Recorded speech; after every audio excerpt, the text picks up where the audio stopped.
बिस्मिल्लाहिर्रहमानिर्रहीम। अस्सलाम वालेकुम। मैं हूं बुशरा सदीकी और आप देख रहे हैं मेरा यूट्यूब और फेसबुक चैनल। मुल्क के हालात आपके सामने हैं। हम कई बार कह चुके 100 दफ़ा, मतलब हमने अपने वीलॉग में एक ही बात कह रहे हैं, मीशत मीशत मीशत को तबाह बर्बाद कर दिया। आपके पास कोई प्लान नहीं है, कोई वे आउट नहीं है, कोई स्ट्रैटेजी नहीं है सिवाय बयानबाजी के।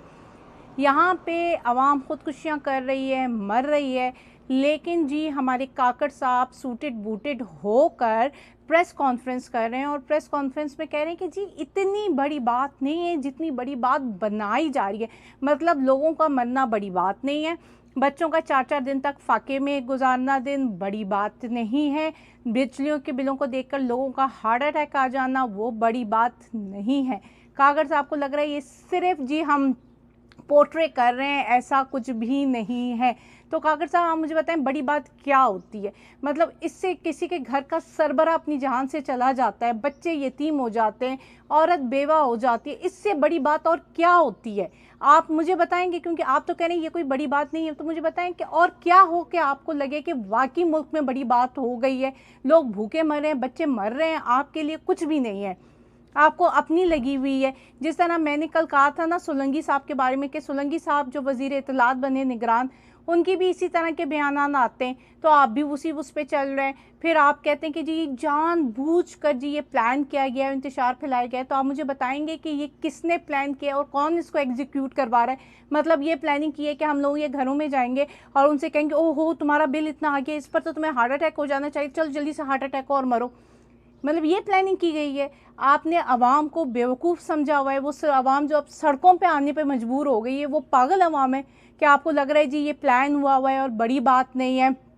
48 आवर्स के अंदर अंदर कोई रिलीफ पैकेज का इंतज़ार वो कर देंगे। एक तरफ आप कहते हैं कि जी हमें IMF से परमिशन लेनी है, दूसरी तरफ आप कहते हैं हम रिलीफ पैकेज देंगे। तो आपका क्या रिलीफ पैकेज है? आपके पास कोई वे आउट है? कोई आपने इकॉनमी के बारे में सोचा हुआ है? वो जी डार साहब ने जी जाते जाते पहले तो सारी चीनी भिजवा दी बाहर, ठीक है। अब जो है वही चीनी जो है आप लोग 200 से ऊपर पर एक्सपोर्ट करोगे। आपकी स्टॉक मार्केट पूरी की पूरी बैठ चुकी है, लोगों का अरबों रुपए डूब चुका है, खाने के पैसे नहीं है, चीनी की किल्लत है। आगे आप क्या चाह रहे इस मुल्क में क्या हो, जो आप कह रहे हो कि नहीं जी सब कुछ ठीक है? और आजकल पहली दफ़ा शायद आपने प्रेस कॉन्फ्रेंस में कहा कि जी हम इलेक्शन करवाने आए, वरना जब से आप आए थे जिस तरह की आप बयानबाजी कर रहे थे उससे तो यही लग रहा था कि लंबा ही काम है। अब चाहे लंबा काम हो या छोटा काम हो, आप इलेक्शन आज करवाएं या कल करवाएं, मेन प्रॉब्लम मईशत है। आप मुझे बताएं कि मईशत जो आकर आपने बयान दिया था कि हम पॉलिसी ऐसी लाएंगे कि जी हम मईशत पर काम करेंगे, और वो लोग जिन्होंने बड़े बड़े दावे किए थे कि वो जी इकनॉमिक प्लानिंग हुई है, फॉरम्स बने, वो सारे फॉरम्स, वो इकनॉमिक प्लानिंग्स वो किधर हैं? वो कहाँ है? मतलब कुछ नज़र आ रहा है? वो जो कैदी नंबर 804 की वजह से ये सारी मईशत का टपा बैठा था, अब तो वो बैठा हुआ है अंदर।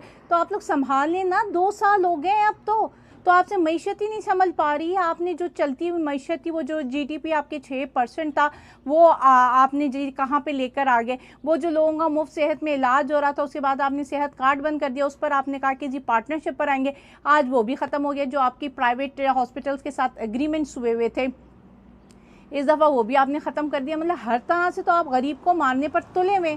तो मुझे बताएंगे हमारे पास किस तरफ जाए आवाम? मतलब एहतजाज से आपको फ़र्क नहीं पड़ रहा, उनके मरने से आपको फ़र्क नहीं पड़ रहा, तो आवाम कहाँ जाए? उनके मुल्क छोड़ने से आपको फ़र्क नहीं पड़ रहा, आप कहते हैं जाते हैं तो जाए। तो मैं अभी एकदम परेशान हालात देखकर, कल जो पेट्रोल का कीमत, मतलब आपने आते के साथ पहले 20 रुपये फिर 14 रुपये, तो ये तो बेलगाम हुआ जा रहा है। डॉलर आए दिन बढ़ रहा है, रोज़ाना उसकी कीमत में बढ़ती जा रही है, रुपये की कदर ही ख़त्म हो गई है। हमारे पास पैसा ही नहीं है, लोग खाली हाथ बैठे हुए। आगे से जो आप माशाल्लाह से सहाफ़ी हैं, वो भी इतने प्यारे प्यारे सहाफ़ी हैं, हमारी इतनी प्यारी प्यारी बातें करते हैं कि जी अभी उन्होंने कहा कि जी अगर तो महंगाई ज़्यादा होगी, बच्चों को स्कूल ना भेजो, वर्कशॉप में बिठा दो ताकि कोई कमाई का ज़रिया हो जाएगा। तो आप अपने बच्चों को बिठा दें ना वर्कशॉप में। एक गरीब का ही बंदा क्यों वर्कशॉप में अपने बच्चों को बिठाए? क्यों? क्योंकि आप लोगों को डर लगता है अगर ये गरीब का बच्चा पढ़ गया ना तो ये आप लोगों के बच्चों को टक्कर देगा, और आप बिला मुकाबला ना चीटिंग करके अपने बच्चों को जितवाने की आदी हो चुके हैं। ऐसे ही हुआ है इस मुल्क में, नज़र 75 सालों में देख लो। अशरफिया ने अपने बच्चों को बिला मुकाबला लेकर आई है, अब वो चाह रहे कि बिला मुकाबला जी जरदारी का भी बच्चा आ जाए, नवाज शरीफ की भी बच्ची आ जाए, उसका ख़ानदान भी बिला मुकाबला आ जाए। लेकिन इस दफ़ा टक्कर मिल रही है। ये आप लोगों को बर्दाश्त हो नहीं रही है कि हमें टक्कर क्यों दी जा रही है। इसलिए आप अभी से आप लोगों की प्लानिंग ये है कि गरीब के बच्चों को गुर्बत इतनी कर दो कि गरीब 2 वक्त की रोटी से आगे निकल ही ना सके। यार तालीम सेहत के बारे में सोचना तो उसके लिए दूर की बात है, वो 2 वक्त की रोटी से ना निकल सके। और जब वो इसी में लगा रहेगा तो आप लोगों के बच्चों का रास्ता क्लियर है, आप लोग हुक्मरानी करना, हम गुलाम इब्ने गुलाम बनकर बैठे रहेंगे जो हैं हम। आज का मुझे समझ नहीं आ रहा मैं पाकिस्तान के किस हालात पे तबसा करूं, सियासत पे करूं। सियासत तो ख़त्म है, सियासत में सिर्फ मुनाफकती बची है, वो हो रही है। आप इतने सालों से हमारे साथ कर रहे हो। कल जी बाकी आप बात करते हो कि कल उन्होंने इस बारे में भी बात की कि जो हाजिर सर्विस है हम उसको क्यों लगाना चाह रहे हैं नादरा में, इसलिए कि उनके पास जो सिक्योरिटी के वो जो हैं वो बहुत ज़्यादा प्रोफेशनली कैपेबल हैं। तो मुझे बताओ कि पाकिस्तान में इतनी 24 करोड़ की आबादी है, उसमें से चलो 10 करोड़ पढ़े लिखे बंदे होंगे, चलो मैं कहती हूँ 5 करोड़, उनमें से कोई भी एक इतना प्रोफेशनली कैपेबल नहीं है, या आप उसको इतना अहल नहीं समझते कि वो इस पोजीशन में आए। जितने भी चेयरमैन हैं, वापडा का हो कहीं का हो, वो सब किसके हैं?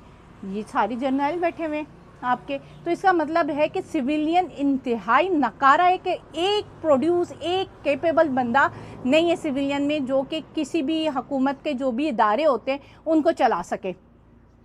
आपने शायद सिविलियन को ये इस काबिल ही बनाया ही नहीं, क्योंकि अगर वो बन जाते तो शायद आगे बढ़ जाते। अब आप मुझे बताएं कि मुल्क में, मुझे नहीं समझ आ रही मैं अभी क्या बोलूँ, इस मुल्क के हालात के बारे में अल्फाज नहीं है यार। लोग मर रहे हैं लेकिन आप कह रहे हो कुछ भी नहीं हुआ, तो इस बारे में तो बंदा स्पीचलेस है। आप लोगों को क्या किस तरह झंझोड़ें कि देखो मुल्क तबाह हो रहा है, तबाह हो रहा है, बल्कि आधा आप तबाह कर चुके हो। मैं किस तरह, मुझे नहीं पता कि अवाम आप लोगों को किस तरह एहसास दिलाए। मैं रोज़ाना आए दिन के भाव के हिसाब से लोग मर रहे हैं लेकिन आपको कोई फ़र्क पड़ रहा है। सतलज में अलग सैलाब आया हुआ है, वहाँ पे कोई इमदाद आपके पास है नहीं। कहीं पे भी आपके पास कोई पॉलिसी किसी भी एरिया में, मतलब आप कोई भी मुझे जगह बता दो जिसमें आप कहो कि हमारे पास यहाँ पे जो है ना एक वे आउट है, हमने ये सोचा हुआ है।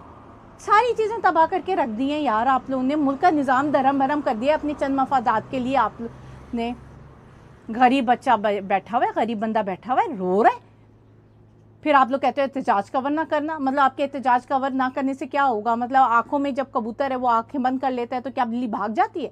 बिल्ली तो नहीं भागने वाली, इस दफ़ा तो नहीं भागेगी बिल्ली।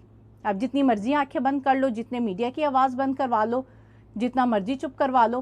पहले आपने डरा डरा के लोगों को चुप करवाया, अब आप जो है भूखे मार मार के चुप करवाओ। लेकिन कब तक? आइन का यहाँ पता नहीं है, अदालती निज़ाम का यहाँ कुछ नहीं पता है।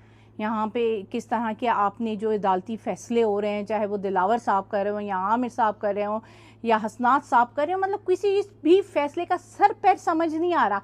वहाँ पे जो लाहौर में जो औरतें हैं जिनका रिमांड ही ख़त्म नहीं हो पा रहा, ज़मानत पे क्या बात करें? आए दिन एक नई कहानी आ जाती है, कभी बेंच टूट जाता है। मतलब उनको क्यों नहीं ज़मानतें मिल रही हैं? कोई वजह, कोई रीज़न, कौन सी तहकीकात हो रही हैं? और इतनी ना हेल्पलेस है कि इतना अर्सा 3-3 4-4 महीने गुजर गए, आप लोगों से कोई तहकीकात, आप लोग कोई फाइनल डिसीजन में ही नहीं आ रहे हो।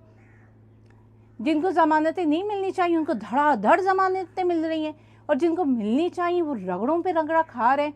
लोगों के घर बार ख़त्म हो गए, कारोबारी हज़रात को आप लोगों ने सड़कों पर आने पर मजबूर कर दिया है। मतलब मुल्क की मईशत का अब मतलब जो ताजिर बरादरी है वो रीढ़ की हड्डी है, वो आपसे ना लाए। तो आपने कुछ छोड़ा है एरिया जिसमें हम कहेंगे नहीं यहाँ पे हम ठीक हैं, यहाँ पे हम खुश हैं? मतलब मैं आज, मेरे पास कोई टॉपिक नहीं है सिवाय महंगाई के। इस व्लॉग में मैं इन हालात में बंदा किस बारे में बात करे? मैं तालीम के बारे में बात करूँ, मैं सेहत के बारे में बात करूँ, मैं आइन के बारे में बात करूँ? कुछ भी नहीं है, सभी कुछ तबाह है। मुल्क में ना सेहत है, ना आइन है, ना कानून है, ना निज़ाम है, सारा तबाह हो गया है। अब इन हालात में हम सिर्फ रो सकते हैं, और आज का मेरा ख्याल से जो मेरा पूरा व्लॉग है वो रोने पर ही है, क्योंकि हम बेबस हैं। आप हमें ग़ुलाम बनाना चाह रहे हो। वो लोग जो शऊर आगाही की वजह से उड़ना चाह रहे हैं, आप उनके पर कतरना का चाह रहे हो। काट लोगे पर? ये 2023 है, 1971 तो है नहीं जहाँ पर काट लोगे, जहाँ 2 टुकड़े कर दोगे मुल्क के, और लोग खामोश बैठे रहेंगे और कहेंगे वाह वाह बहुत अच्छा हुआ पाकिस्तान के हक़ में। ये 1971 नहीं है जनाब, ये 2023 है। शऊर है लोगों के पास। वो शख्स कैदी नंबर 804 ने शऊर दे दिया, मर गए। ये जो शऊर है ये आपको चैन से नहीं बैठने देगा। आपको क्या लगता है कि आप जो मर्ज़ी चाहे करते रहेंगे, लोगों को मारते पिटते रहेंगे, लोग भूख अफलास से मरते रहेंगे और लोग खामोश रहेंगे? अब ये शऊर नहीं चुप बैठने वाला। ये आगाही जो फैल चुकी है ना लोगों में, वो आगाही जो है ना, अब आपके काले करतूतों पे पर्दा नहीं डालने देती। अब आप हिस्ट्री मैनिपुलेट नहीं कर सकते। और मैं आपको एक चीज़ बताऊं कि पहले मुझे लगता था लोगों के दिलों में ना नफ़रतें पैदा हो रही हैं, अब मुझे लग रहा है ना लोग दुश्मनी पर उतर आए। क्यों? क्योंकि आप लोगों उनसे दुश्मनी कर रहे हो। अब लोग कह रहे हैं अब हम मर रहे हैं ना तो फिर हम मारेंगे। दुश्मनी में तो यही होता है, फिर आप 2 मारते हो, दूसरा बंदा 4 मारता है, तो आप लोगों से दुश्मनी कर रहे हैं। और अब इसका अंजाम अच्छा नहीं होने वाला, क्योंकि मुल्क तबाह हो चुका है। मैं बहुत अफसोस के साथ ये कह रही हूँ, बहुत दुखी दिल के साथ ये कह रही हूँ। जो मनाजिर मैं देख रही हूँ, जो लोगों की मैं बातें सुन रही हूँ, लोग तबाह हैं। और अगर अवाम तबाह है तो फिर बचा क्या? अल्लाह हाफ़िज़।